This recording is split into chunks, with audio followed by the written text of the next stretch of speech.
Mauro Zironelli, allenatore del Cerlin Smuzzane, al termine del match pareggiato 1-1 contro il Treviso. Mister, come analizzare questa gara? È stata una bella partita, finalmente abbiamo veramente retto bene l'urto con il capolista e peccato aver preso gol al terzo del secondo minuto di recupero, però i ragazzi hanno dato tutto e hanno fatto veramente una bella partita.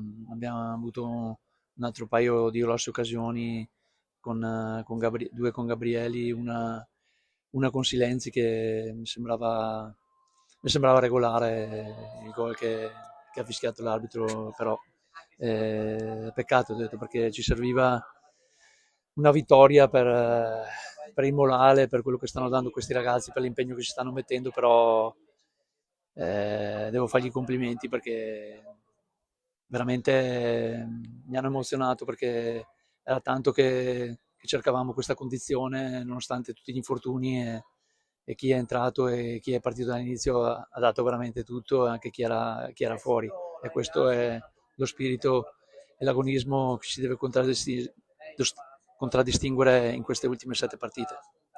Ecco, appunto, si riparte ovviamente dalla prestazione che è stata veramente importante contro una corazzata. Oggi comunque avete dimostrato che a ranghi completi siete una squadra che può essere protagonista e che può stare là davanti. Ecco, quindi Sì, lo so, aumenta un po' il rammarico, ecco, diciamo, per certo, quella che poteva essere la purtroppo ci stagione. avevamo messo troppo tempo a recuperare giocatori, ragazzi e condizioni. Non è stato semplice, come dico sempre, io in 20 anni non mi era mai successo una roba del genere, però purtroppo è andata così, però non è finita. Abbiamo 7 partite dove dobbiamo mettere questo spirito del sacrificio che abbiamo messo oggi, indipendentemente che giochiamo contro la prima o contro l'ultima, deve essere questo lo spirito, perché è importante lavorare bene e avere una soddisfazione e cercare di centrare l'obiettivo del playoff.